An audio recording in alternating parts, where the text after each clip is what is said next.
안녕하세요. 저는 결혼한 지 이제 6개월 된 30대 초반의 여자입니다. 이렇게 사연을 보내게 된 이유는 저와 저희 시어머니 이야기를 친구에게 했더니 너무 웃긴다고 보내보라고 하더라고요. 처음엔 저희 시어머니께서 혹시나 들으실까봐 걱정이 돼서 안 보내려 했는데 저희 신랑도 진짜 이런 집 있겠냐? 웃기긴 하지. 라며 보내보라고 하더라고요. 정말 다행히도 남편은 항상 저의 편입니다. 시아버지랑 시누이도 저의 편이죠. 어떻게 그럴 수가 있냐고요? 그건 바로 대단하신 우리 시어머님 덕분이죠. 요즘에야 눈치 보시는지 잠잠하시지만 진짜 장난 아니신 분이거든요. 그런 시어머니를 제가 요즘 눈치를 보시게 하고 있답니다. 그게 가능하더라고요. 그래서인지 시아버님도 시누이도 열렬히 저를 지지해 주신답니다. 오죽하면 말이죠. 먼저 저에 대해 소개를 시켜드리자면 소위 말하는 K 장녀입니다. 남동생만 둘 있는 집 첫째라 좀 드센 편이죠. 저희 할머니께서 심한 남녀 차별주의자에 저희 엄마 고생시키는 걸 모르고 자라 그런지 거의 쌈딱에 가깝게 자랐습니다. 남동생들 챙기시느라 저나 저희 엄마를 힘들게 하신 할머니께 대드는 것부터 배운 거죠. 물론 아빠는 그런 저를 못마땅해 하셨지만 어린 제가 엄마를 지키는 방법은 그것뿐이었습니다. 그런데 엄마가 아무리 그래도 어른이신데 그렇게 대들고 그러면 안 돼. 차라리 안 들리는 척을 하고 듣지 마. 그러면 그렇게 날카롭게 안 해도 되잖아. 엄마 생각해서 그러는 거 아는데 너희 할머니가 사시면 얼마나 사시겠니? 그냥 맞춰드리자 하시더군요. 답답하고 화가 났지만 엄마의 눈빛이 너무 쓸쓸해 보여서 그냥 그러기로 했습니다. 그래서 그때부터 할머니께서 우리 장남 먹게 부침개 좀 해와라. 어디 기집애가 누나라고 남동생한테 주먹질이냐. 우리 막둥이 사탕 먹고 싶단다. 너가 가서 좀 사와라. 하시는데 안 들리는 척 했습니다. 처음엔 답답하신지 화를 내시던 할머님도 나중엔 포기하셨는지 저에게 아예 말을 안 거시더라고요. 그 방법이 통하자 저는 싫은 사람이 생기면 안 들려 전법을 써먹곤 했습니다. 그럼 상대방이 알아서 조용해지거나 멀어지거나 미안하다고 하더라고요. 일일이 싸우지 않아도 되니 편하기도 하고 신경 끄고 사니 저 역시 편하기에 정말 이 사람은 아니다 싶은 사람을 만나면 써먹는 필살기가 되어버렸습니다. 남동생들은 누나 완전 또라이야. 너 그러다 진짜 어디 가서 큰일 나. 하며 혀를 차기는 했지만 뭐 재속 터지는 거 아니니까 그러거나 말거나 라고 생각했습니다. 취업을 하고 보니 진상 총량의 법칙이라는 말이 왜 나왔는지 알겠더군요. 그 집단에 진상이 없으면 그곳이 진상은 너다라는 말도요. 그만큼 우리의 곁에 진상은 넘쳐나게 있었습니다. 전 그런 그들에게 역시나 안 들려 방법을 써먹었습니다. 그들의 패턴도 비슷했습니다. 처음엔 화를 내다가 나중엔 물어보며 미안하다 사정하다가 최후엔 제 눈치를 보며 조심하는 순서로 가는 겁니다. 그 정도와 걸리는 시간의 차이만 있을 뿐 순서는 비슷했습니다. 그랬기에 저는 저만의 법칙처럼 안 들려 전법을 사용했죠. 물론 다 그럴 수는 없고 최악의 경우에만 그랬습니다. 회사 생활을 2년쯤 했을 때 팀장님 한 분이 이직해 새로 부임해 오셨습니다. 오시기 전부터 그분의 실력에 대한 소문은 이미 삽시간에 퍼져 모두들 기대가 컸죠. 팀장님께서 오시고 처음엔 까다로우신 인상에 정말 업무 처리 능력도 뛰어나셨기에 모두들 긴장하고 더 열심히 일했습니다. 하지만 그분에 대한 존경과 긴장은 첫 회식 때 깨지기 시작했죠. 술을 얼마나 좋아하시는지 평일 회식임에도 불구하고 막차가 끊길 때까지 부어라 마셔라 하는 겁니다. 물론 처음이니 가까워지고 싶으셔서 그랬을 거라고 믿어 의심치 않았습니다. 그러고 싶었던 거죠. 그분에 대한 기대가 컸던 만큼 실망하고 싶지 않았으니까요. 하지만 주 2회 회식을 3달 겪고 나니 이건 아니다 싶어졌습니다. 저뿐만이 아니었습니다. 이미 팀장님께 내 편으로 찍힌 남자 직원들은 집에도 못 가고 사우나에서 샤워하고 출근했다며 지쳐하는 기색이 완연했죠. 그 무리에 낀 저도 역시나 반 좀비가 되어가고 있었습니다. 살아야 했습니다. 살고 싶었습니다. 그래서 이번에도 역시나 저는 안 들려 전법을 사용했습니다. 물론 업무 시간엔 계속 그럴 순 없으니 회식 분위기가 잡힐 때쯤부터 저는 슬슬 안 들리는 척을 했습니다. 갑자기 제가 안 들린다고 하니 팀장님은 놀라신 듯 보였습니다. 하지만 기존의 직원들은 저의 이런 수법을 알고 있었기에 별말 않고 절 보내주더군요. 그러길 한 달쯤 되자 김희영 씨? 일부러 회식 가기 싫어서 안 들린다고 했던 거야? 회식도 업무의 일환 아닌가? 거기서 나오는 얘기들이 얼마나 피가 되고 살이 되는 이야기인데 좀 서운하네. 라며 팀장님의 회식 강요가 시작됐습니다. 그래서 팀장님, 제가 스트레스에 취약해서요. 신체적으로나 정신적으로 힘들면 난청이 생기거든요. 양해를 좀 해주시면 감사하겠습니다. 라는 저의 부탁에 처음에는 수긍하시는 듯 보였습니다. 하지만 회식에서 제가 나타나지 않을수록 중요 업무에서 배제되는 날들이 이어졌습니다. 아프면 회사를 쉬면 되지. 팀워크가 분위기 따라가는 건데 요즘 사람들은 참 이기적이야 하면서 대놓고 저를 저격하는 날들이 시작됐습니다. 저뿐이 아니라 회식에 불참하는 사람 모두에게 그러셨습니다. 그러면서 커피를 타달라, 복사해와라, 회의실 정리해라 같은 사무 보조들이 하는 업무만 시키더라고요. 더 이상은 저도 참기 힘들어졌습니다. 그래서 아예 팀장님을 없는 사람 취급하기 시작했습니다. 물론 안 보인다고 할 수는 없으니 눈에 보일 때 목례로 인사는 했습니다. 하지만 어떤 지시를 내리셔도 들리지 않는 척하기 시작했습니다. 회의를 하자고 하셔도 저는 들어가지 않았습니다. 잔심부름 시키시는 것도 안 들리는 척했죠. 그러면서도 제가 해야 할 업무들은 최대한 다 했습니다. 그래야 저도 명분이 생길 테니까요. 그러다 우연히 팀장님의 이상한 행보를 발견하게 되었습니다. 제가 안 들리는 척하기 2주가 지날 무렵 탕비실에서 차를 타고 있는데 말소리가 들리더라고요. 내용은 취업 청탁 같더군요. 뭐 흔히 있는 일이니 그러려니 했는데 문제는 회사와의 거래에 대해 협박처럼 말하고 있는 내용을 듣게 된 거죠. 그 말소리의 주인공께서는 팀장님이셨고요. 저는 그저 제 할 일을 하고 있었습니다. 탕비실로 들어서시며 처음엔 제가 있는 걸 보시고 놀라는가 싶더니 이내 제가 안 들린다고 생각하셨는지 통화를 마무리하시더라고요. 그래서 조카분께서 좋은 대학 나왔다더니 취직은 못했나 봐요 라고 말씀드렸더니 깜짝 놀라시더군요. 상무님께서 거래처의 부당한 청탁 굉장히 싫어하시는데 모르셨어요? 라고 덧붙이니 아니 그게 아니고 우리 조카애가 어차피 붙은 건데 혹시나 싶어서 확인한 거야. 그리고 농담이지 농담. 거기 사장하고 나랑 친해서 라고 하시는 겁니다. 글쎄요. 상무님도 이 내용 하시면 농담이라고 생각하실지 모르겠네요. 하고 말씀드리니 당황하면서 김희영 씨 귀는 괜찮아? 하시더군요. 그래서 들렸다 안 들렸다 해요. 안타깝게도 지금은 괜찮네요. 저도 휴직하면 좋은데 목구멍이 포도청이라 일해야죠. 라며 탕비실을 나왔습니다. 자리에 돌아와 남은 업무를 하고 있는데 팀장님께서 절 부르시더군요. 안 들리는 척 했습니다. 그러자 제 자리까지 와서 절 부르시더군요. 안 들리는 척 했죠. 그러자 답답하셨는지 메일을 보내셨더라고요. 내용은 대충 그간에 미안했다. 자기가 친해지고 싶어서 그랬다. 자기가 뭘 고치면 좋겠냐. 통화 내용에 대해 더 이야기 나누고 싶다는 내용이었습니다. 그래서 저도 답장을 보냈습니다. 내용으로는 회식 불참으로 인해 저를 비롯한 다수가 부당한 대우를 받았다고 생각한다.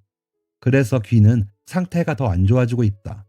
팀장님 방식의 회식은 안 하면 좋지만 정 안 되면 분기별로 한 번씩은 어떠시냐.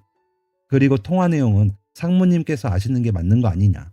업무에 있어 연관되고 있는 회식에 대해서도 함께 아시는 것이 좋겠다 라고 보냈던 것 같습니다. 그러자 답장으로 앞으로 회식 일절 안 하겠다. 이영 씨 몸이 안 좋다고 해서 쉴 수 있도록 한 것이었다. 업무 배제라니 말도 안 된다. 그간의 일들은 잊어달라는 답장이 왔더군요. 그래서 제보는 생각해 보겠다. 하지만 개선이 안 된다면 상무님께 그간 사정들과 제가 들은 내용을 말씀드리는 수밖에 없을 것 같다. 제가 귀가 안 좋다 보니 말소리가 들리면 버릇처럼 녹음을 한다는 사실도 알려드렸습니다. 전부는 아니지만 통화로 상대방의 협박성 말씀을 하실 때 녹음을 했거든요. 그날 잡혀있던 회식도 취소를 하시더군요. 그러더니 회식에 회자도 나오지 않는 2달의 시간을 보내게 되었습니다. 모두들 처음엔 좋아라 하다가 나중엔 의아해 하더군요. 그러시더니 아이 때문에 회식에 참석 못하시던 대리님께서 이영씨가 한 거야? 회식하는 거 싫어했잖아 라고 하시더군요. 글쎄요 하고 말하며 웃었더니 어떻게 한 거야? 안 들린 척하면 되는 거야? 하면서 웃으시더라고요. 하지만 업무적인 요소들은 여전히 불평등했기에 저는 좀 화가 나고 있었습니다. 그러던 어느 날 인사과에서 저를 불러 팀장님의 그간 행적에 대해 물으시더군요. 업무에 대한 차별에 대해 물으시기에 회식 강요가 심하시더니 회식에 불참하면 중요 업무에 참여하지 못하거나 잘한 일들도 공로를 뺏기곤 했습니다. 얼마 전부터는 회식은 강요 안 하기 시작하셨지만 업무에 대한 차별은 여전하시고요. 라고 말씀드렸죠. 그러자 거래 업체에도 부당한 일들이 일어나 제보가 들어왔습니다. 혹시 아시는 것 없나요?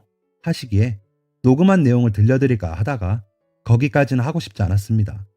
그래서 없다고 하자 조사받으시면서 최 팀장님이 김희영 씨가 제보했냐고 여러 차례 물으시더라고요.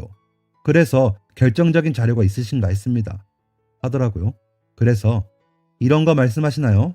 하고 녹음본을 들려드렸습니다.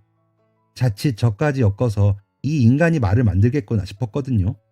내용을 들으시더니 이런 게 있으면 주시지 왜 감추셨어요? 하기에 저 같은 평사원이 이런 게 있다고 한들 제보하기 쉽나요? 팀장님께서 먼저 그렇게 저를 들먹이셨다니 최후의 수단으로 드린 거죠. 라고 말씀드리니 수긍하시더군요. 팀장님은 그 일을 계기로 퇴사를 하게 되었습니다. 소식을 듣고 혹시나 저에게 따지시거나 해코지를 할까 두려웠는데 인사실에서 잘 이야기를 하신 건지 오히려 저에게 미안하다 사과를 하시고 가시더라고요. 사무실은 한동안 혼란스러웠지만 상무님께서 직접 처리를 하시며 진정이 되었습니다. 그 일을 계기로 저는 안 들려 전법을 안 쓰기로 결심했습니다. 괜히 그런 일에 말려 들어간 것 같기도 하고 유치하다는 생각에 현타가 왔다고 해야 할까요? 함께 근무하던 남자친구는 좀 유난스러워 보이고 이상하지만 너만의 방법이니까 라고 했다가 팀장님이 그만두시자 자기야 진짜 대단하다. 나도 써먹을까? 하며 좋아하더군요. 하지만 제가 다시는 안 그러겠다고 했더니 그래 괜히 그런 일에 휘말려서 놀랐지. 앞으로 그런 일이 안 생기겠지 하더군요. 저도 제가 다시 안 들려 전법을 사용할 일이 없을 거라고 생각했습니다. 특히나 결혼 생활이 있어서는 더 그럴 일이 없을 거라고 생각했죠. 팀장님과의 일이 있고 2년이 지나고 저와 제 남자친구는 결혼식을 했습니다. 결혼을 하고 얼마 후 남편은 규모가 좀 더 큰 회사로 직급을 내리며 이직을 했고 전 대리로 승진을 했습니다. 그러자 시어머니께서 너는 좋겠다. 잘난 우리 아들이랑 이렇게 결혼해서 아휴 그렇게 큰 회사로 휙휙 옮기고 아주 능력이 이렇게 좋은 남자랑 어떻게 결혼했을까 싶지 하시는 겁니다. 그래서 어머니는 좋으시겠어요. 승진도 잘하는 며느리 보셔서요. 월급도 제가 더 많아요. 신랑은 자기보다 제가 대리된 게 더 빠르다면서 대단하다고 하던데요. 라고 하니 예, 그 째까나 회사에서 대리된 게 뭐 그리 대단하니 하시더군요. 어머니, 신랑도 여기서 대리 달고 과장도 해서 지금 회사 간 거예요. 라며 웃었더니 신경질을 내시더군요. 뭐 그러려니 했습니다. 워낙 어릴 때 할머니께 당했던 내용들이라 마음이 상하지도 않더라고요. 더한 일들도 많았으니까요. 그저 앞으로의 결혼 생활이 평탄하진 않겠구나 싶었습니다. 그래서 남편에게 어머님 계속 저러시면 나도 곱게는 못 넘어가. 알지? 라고 이야기했습니다. 그러자 남편은 제발 그냥 넘어가지 마. 나도 나 어릴 적부터 엄마 저러는 거에 너무 질려. 누나랑 여동생도 고생 많이 했거든. 누가 봐도 누나가 공부도 더 잘했고 더 잘났는데 그걸 칭찬 한 번 안 하시더라. 여동생도 막내인데 막내 대우도 못 받고 컸고 자기까지 그런 대접 받는 거 싫어. 근데 나도 좋게는 얘기해 보겠는데 막 못되게는 못해. 솔직히 그렇게 나한테 지극정성으로 하셨는데 마음이 아파. 라더군요. 그래서 그럼 나 하는 대로 가만히나 있어. 나중에 딴소리 말고 내가 잘못했다고 하지도 말고 알았어? 라며 확답을 받았습니다. 저희 시어머니는 아드님께서 최고이신 분이거든요. 시아버지도 필요 없고 외국 회사에 다니는 큰 시누는 시어머니랑 싸우다 외국에서 지내는 걸로 알고 있고요. 막내 작은 시누이는 어머니의 등살에 싫은 소리 한 번을 못하고 컸다고 알고 있었습니다. 시아버지께서 딸들 챙기시며 엄청 고생하셨다고 들었습니다. 결혼하고 신혼여행에서 돌아왔을 때에도 시아버지께서 나는 다 좋다. 너희만 행복하면 너희 시어머니랑 나랑은 신경 쓰지 말고 혹시나 우리가 나이 들면서 실수하는 게 있거든 알려주렴 하셨습니다. 시어머니께서는 우리 아들 아까워서 더 있다가 장가 보내고 싶었는데 난 이제 어떻게 사니? 라며 우셨습니다. 이때부터 시어머니와의 관계가 쉽진 않겠다 싶었습니다. 그 전까지는 이런지 눈치를 못 챘거든요. 그래서 남편에게 각서를 쓰게 했습니다. 어머니와의 문제가 생기면 무조건 아내 김희영 편을 들겠습니다. 만약 위 사항을 어길 시 아내 김희영이 하자는 모든 것을 이행하겠습니다. 라는 내용의 각서를 쓰게 했죠. 남편은 무조건 오케이를 외치더니 흔쾌히 사인을 했습니다. 남편에게 이런 시어머니가 있을 거라고는 상상도 못했습니다. 회사에서 본 남편은 항상 올곧고 여직원 남직원 이런 성별 구분 없었거든요. 그리고 항상 약자의 편에서 점잖으면서도 부드럽게 대해주기도 했고요. 제가 그 팀장님과 일이 있을 때도 다들 절 피하는 분위기일 때 괜찮냐고 다독여주기도 했고요. 그래서 제가 먼저 고백해 사귀게 되기도 했죠. 이 사람이라면 불합리한 일로 나를 힘들게 하진 않겠다 싶었거든요. 그런데 시어머니가 갑자기 이러시니 당황스러웠습니다. 큰 신우가 영상통화로 결혼 축하한다고 이야기하면서 우리 엄마 쉽지 않을 거예요. 그래서 나도 이렇게 외국에서 살고 있지만 난 신우이라고 우리 엄마 편은 아닐 거야. 조만간 한국 들어가면 얼굴 보고 얘기해요. 했을 때 눈치를 챘어야 했는데 그때는 무슨 얘기인지 가늠도 하지 못했습니다. 하지만 이제 어느 정도 눈치가 챙겨지더군요. 할머니께서 돌아가시고 제 남동생들에게 제가 세뇌하듯이 할머니의 방식이 얼마나 잘못된 건지 이야기를 했을 때 남동생들이 누나, 우리도 알아. 엄마 고생하시는 거 우리도 봤어. 우리 그렇게 쓰레기 아니야. 했던 것처럼 다시 시작해야 할까봐 걱정이 됐습니다. 그런데도 다행히 시아버님과 시누이도 시어머님의 이런 점을 좋아하지 않으시더군요. 시누이는 언니, 엄마가 하는 말 신경 쓰지 마세요. 저한테도 잘 저러세요. 언니도 맨날 그러다가 외국 간 거잖아요. 언니는 결혼도 안 한대요. 저는 딸만 낳아서 공주처럼 키울 거예요. 라며 조용히 와서 얘기할 정도더라고요.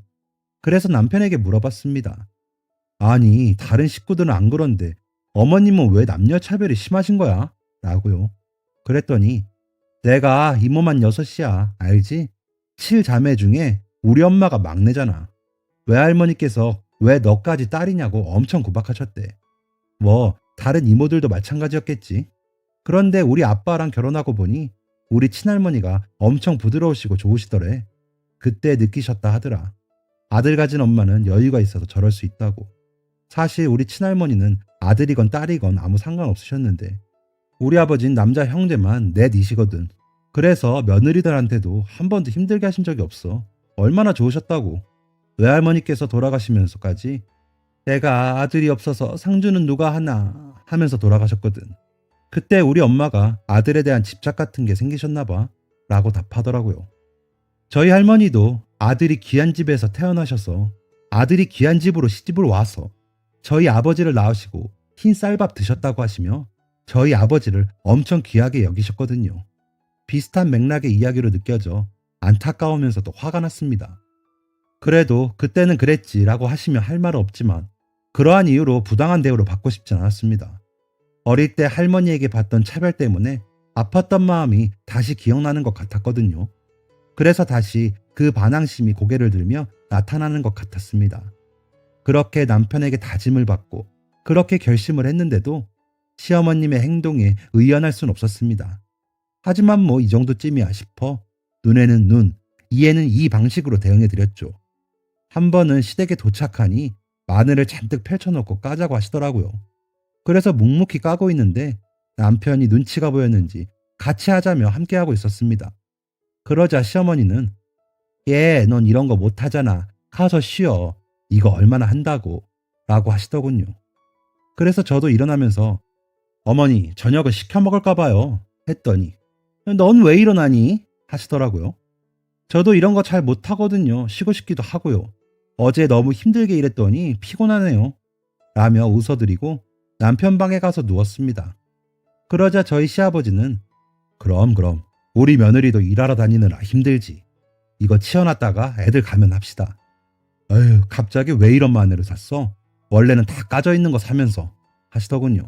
그러자 시누이는 아빠 이거 베란다로 옮길까요? 하며 마늘은 다 치워버리더라고요. 그날은 그렇게 남편과 낮잠을 자고 일어나 저녁 먹고 집으로 왔습니다. 시어머니 표정은 잔뜩 뿔이 나셨지만 별 말은 없으시더라고요. 남편은 잘했다며 별말 없었고요. 얼마 뒤 시어머니께서 업무 시간에 전화를 하셔서 받아보니 너는 언제 안부 전화하니? 아주 내가 기다리다가 목이 빠지겠다. 매일 와서 인사하라는 것도 아닌데 너무한 거 아니니? 하시더군요.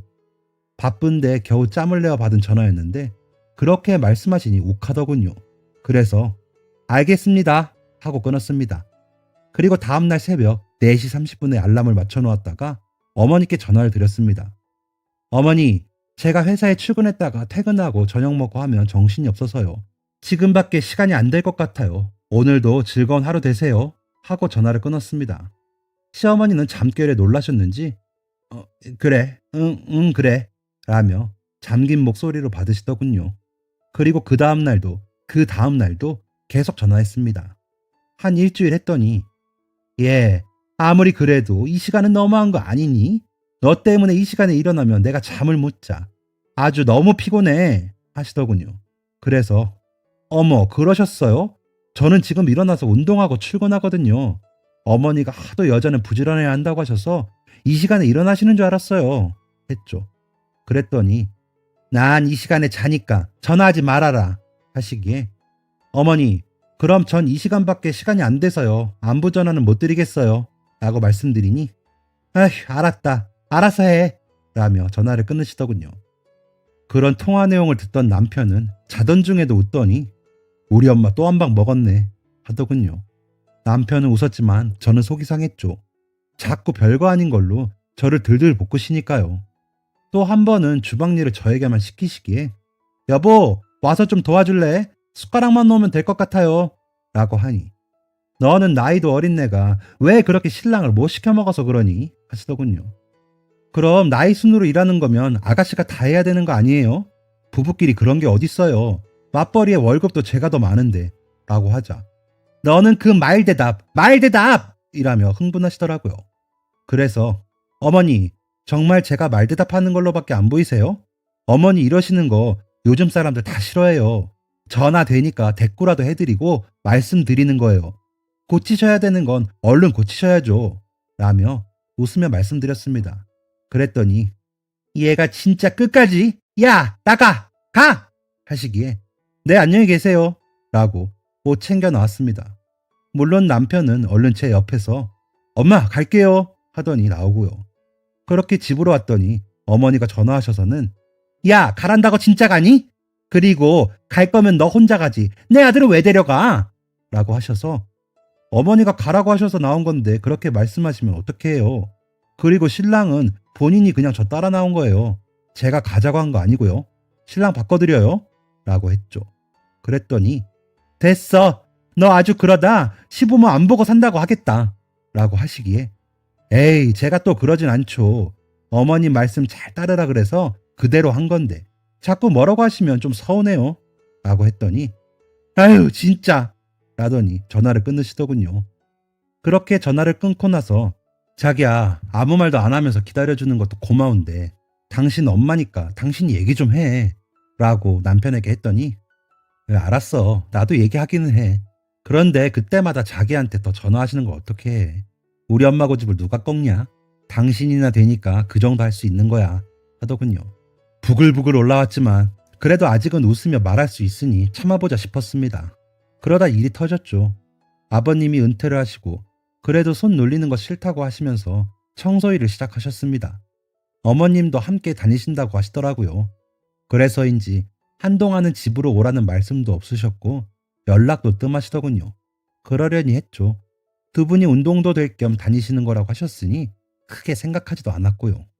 오히려 아버님은 몸을 움직이니 좋다고도 하셨거든요.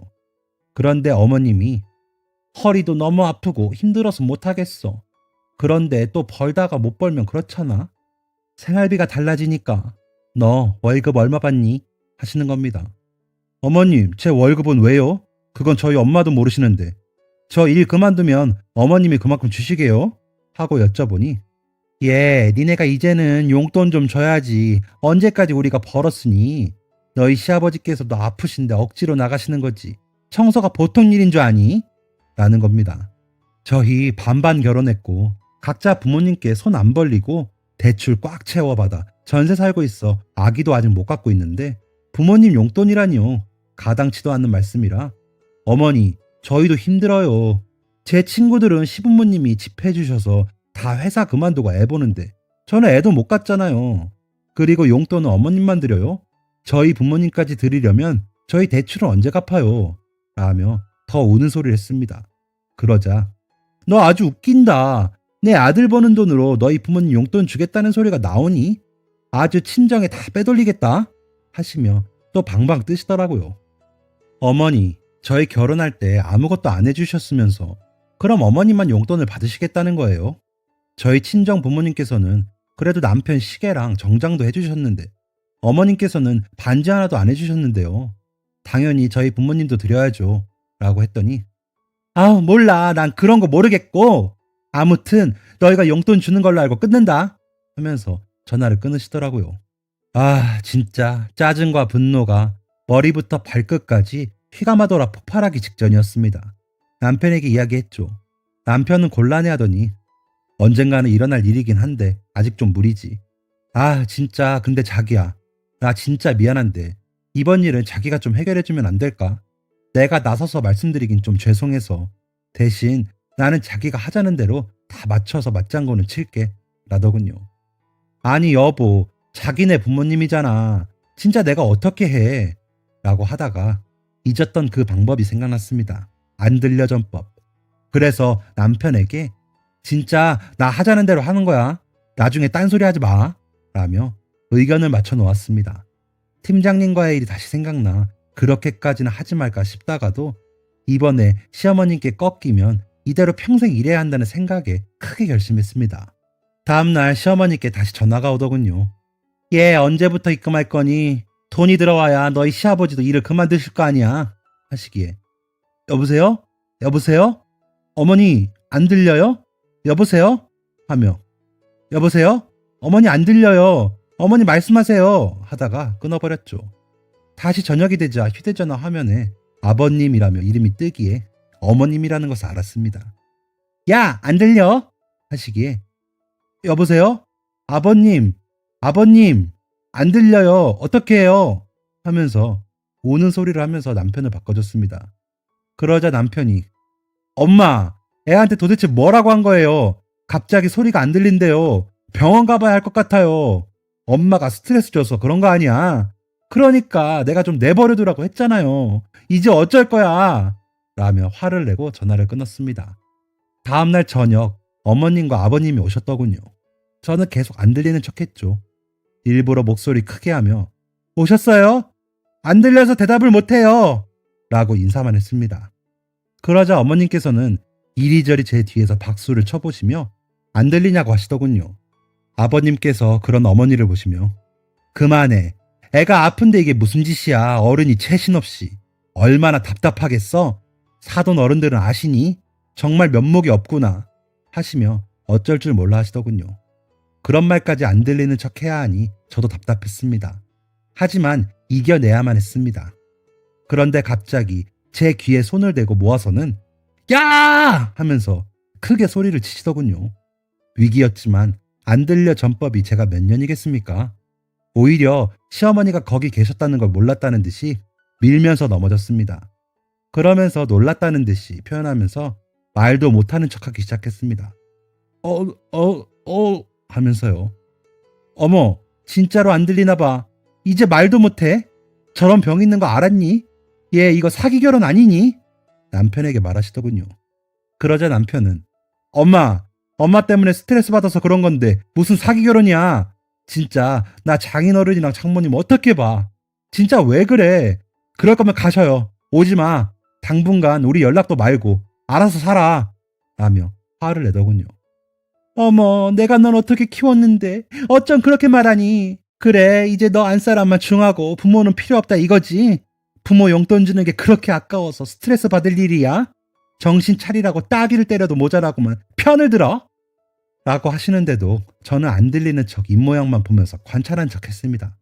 아버님은 그런 제 손을 잡으시더니 미안하다 미안해 라고 하시더니 가요 가 제발 도대체 왜 잘 지내는 애들을 이렇게 못살게 굴어? 우리 어머님께서는 당신처럼 하시지도 못했어. 이게 무슨 심술이야. 이런 걸 노망이라 그래. 제발 갑시다. 라고 하시며 어머님을 모시고 가시더군요. 그렇게 가시고 나니 남편이 미안. 우리 엄마가 저 정도라고는 생각도 못했네. 성격이 세시다고만 생각했지 저렇게 못됐다고 생각도 못했어. 라며 사과를 하더군요.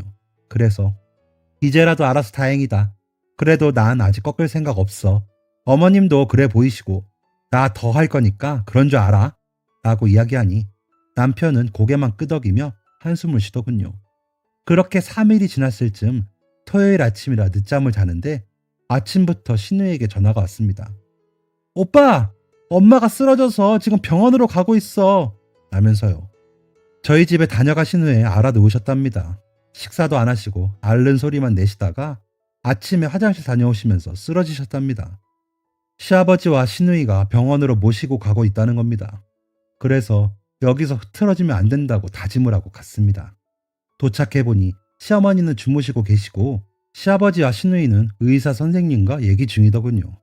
남편은 그쪽으로 가고 저는 시어머니 곁으로 갔습니다. 인기척에 눈을 뜨신 시어머니께 어머,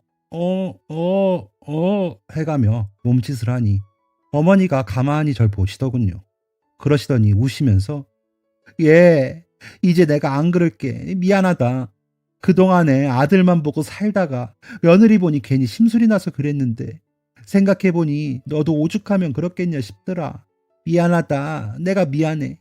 너희 시 외할머니가 아들 없는 서름을 그렇게 이야기하셔서 나까지 한이 됐는데 아들 낳았더니 그게 그렇게 좋더라. 그래서 아들 가진 생색 좀 내고 싶었다. 근데 가만 누워서 생각해보니 너희 시할머니가 얼마나 좋으셨는지 생각이 나면서 부끄럽더라고. 미안하다. 내가 어리석었어. 라고 하시더군요. 그래서 조용히 손을 잡아드렸습니다. 그러고 있는데 남편과 시아버님, 시누이가 오더군요. 저와 시어머니가 잡은 손을 보더니 별말 없이 자리를 지키다 서로 마주보고 웃었습니다. 그 후로는 저희 시어머님의 억지 소리는 사라졌습니다. 대신 손주 타령이 늘긴 했지만 그 정도는 참을 수 있습니다. 시누이는 언니가 조금만 빨리 시집 왔으면 저도 고생 덜해서 좋았을 걸 그랬어요. 언니 고마워요. 하더군요. 요즘 막내딸에게 부쩍 잘해주고 계신다고 해요. 어머님 어릴 적 모습이 이제야 생각이 나셨다고 하시더라고요. 그 덕에 시누이 얼굴이 많이 좋아졌답니다. 외국에 있는 큰 시누이와도 통화도 자주 하시면서 대화를 많이 하시는 중이라고 하시더라고요. 그런 제 이야기를 친구에게 해줬는데 깔깔거리며 너무 웃기다고 하더라고요. 저는 진짜 심각했는데 자칫 평생 말 못하는 척 하면서 살 뻔했잖아요.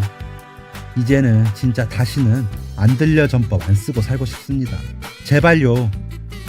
지금까지 사연 들어주셔서 감사합니다. 사연이 재밌으셨다면 구독과 좋아요를 눌러주세요. 감사합니다. 안녕히 계세요.